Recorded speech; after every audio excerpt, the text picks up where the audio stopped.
Hi guys, this is a redirect to my reaction to Iroduku, The World in Colors. This is just a trial reaction to the first 3 episodes, episodes 1, 2 and 3. And this was requested by one of my patrons, so if you didn't know already, currently on Patreon I'm doing trial reactions to anime, just like the first 3 episodes, just to like experiment, just to like see different animes without committing to a full series, because I can't do that. I'm very busy at the moment and I've got other animes that I'm committed to, like One Piece and The Legend of Korra. So that's the whole point with the trial reactions. I really enjoyed this one. This one, very different to what I'm used to. Obviously, like, I'm very used to like shonen action-based anime. This was totally different. It did have fantasy elements in it, which I really appreciated. Otherwise, if it wasn't for the fantasy elements, then I would be like, this is high school anime. It's like, it really depends. Like, sometimes it's cool if like some sort of fantasy element is included, but if there's no fantasy element or action element included, then it's going to be boring to me, most likely. But I really like the concept that it's quite unique, because this girl, she can't see color at all, and then she goes back in time and meets her granny. In these episodes she didn't meet her granny, but she was trying to find her. Anyway, before I say that, I just want to say that when I do upload this August's trial reactions were to Trigun and Demon Slayer. So if you're interested in early access trial reactions, then you can watch those reactions on Patreon. September's trial reactions are to Durarara and Steins Gate, if anyone's interested in becoming a patron in September. Yeah, and just like check out my Patreon schedule list video if you haven't already, to find out what my actual schedule is for the trial reactions, like what animes I'll be trial reacting to for the rest of this year. Anyway, so back to these episodes. Very interesting concept. I really like the opening song. I really like the main character. I was getting a little bit annoyed when she was getting a bit too apologetic, but I really like her. How shy. She kind of reminds me of Hinata, and as some of you guys know, I really love Hinata from Naruto, and she kind of just reminded me of that shyness, that cute girl, cute shy girl type of character, because usually a lot of girls, like a lot of like anime girls, are like the mean type or like the very feisty type, and that's fine, but I mean, this one is like the shy type. But yeah, so she doesn't like magic. She can't stand magic because she didn't really say a reason, but I think the reason is that magic was the actual cause in her not being able to see any color.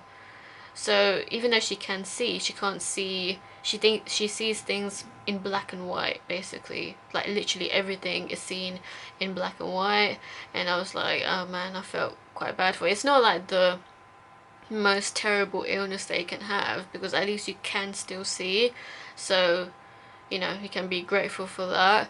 But at the same time I'm like, damn, there's going to be a few restrictions in a way, considering that she won't be able to do like art properly, for example. So basically her granny did some casted time magic on her and made her go back to like 60 years prior to her time, and the technology there is pretty much the technology that we have. We have like iPhones, and like we still have textbooks.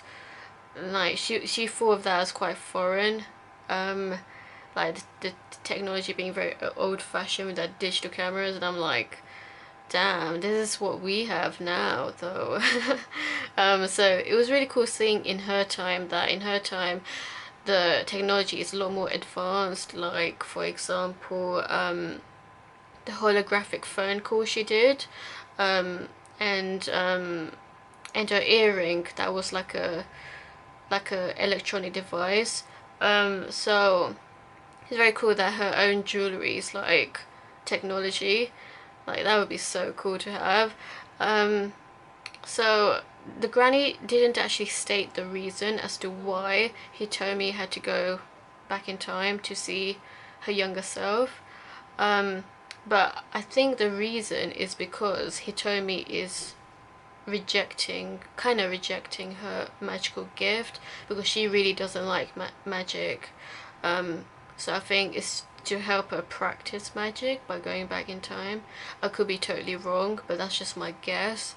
And maybe find some sort of cure to her disability, in regards to not being able to see anything in color.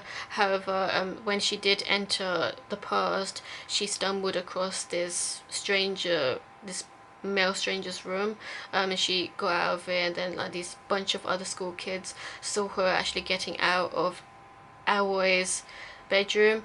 Aoi is the other main character, and he is an artist. He's an art student who runs the photography arts club.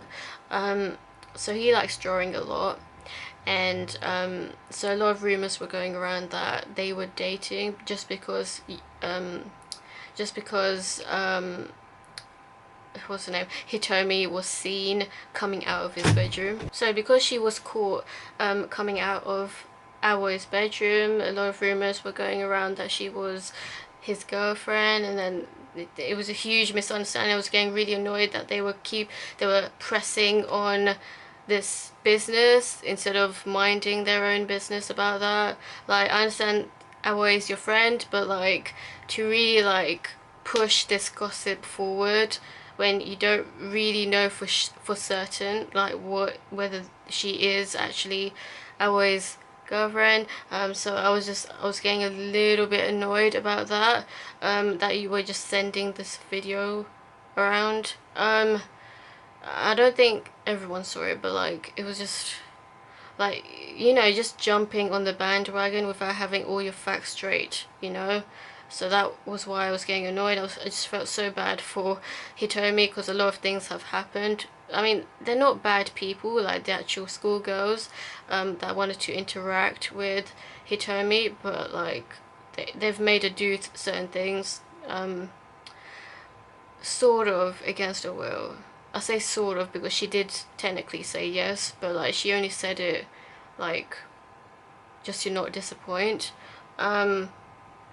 Anyway, so yeah, that was that. And then during the photography arts club, they did like this presentation thing, and they really like, not force her, but like, they really pushed for Hitomi to be the model for this stunt that they were pulling, and there were so many people like taking pictures of her. But unfortunately, Hitomi, because she can't see colors, she took the wrong magic bottle thing. She, instead of taking the blue one, which would allow her to walk on water, she actually took the pink one. But she still was walking on water. So that's proof that she does quite have some magical ability. But then she fell down, so she got humiliated in front of these people. So yeah, another annoying thing done by these friends, but like, at the same time, in their defense, they did not actually know that she can't actually see colors, and they still haven't figured out that she can't see colors. Aoi, on the other hand, did actually figure out that she can't see colors because of the way that she paints, because she did previously paint a drawing, and that because she chose the wrong magic bottle. She was supposed to pick the blue one, but she picked the pink one because she can't see colors. So yeah, a lot of things happening. And then Kohaku, like, she's studying abroad, but we saw right at the end just a glimpse of her, so I think she's returning now. So if I was to watch the next few episodes, then we will see Kohaku and see the interactions between Hitomi and Kohaku and how that goes down. That would be very interesting to see like what kind of character Kohaku is. But from what we know, like, she's too carefree when it comes to her magic, because she has destroyed a lot of the school property because of her magic. And Hitomi's like a complete contrast, where Hitomi doesn't have as explosive magic as she does. But anyway, yeah, pretty interesting episodes. What do you think of these episodes? Let me know, and stay tuned for more.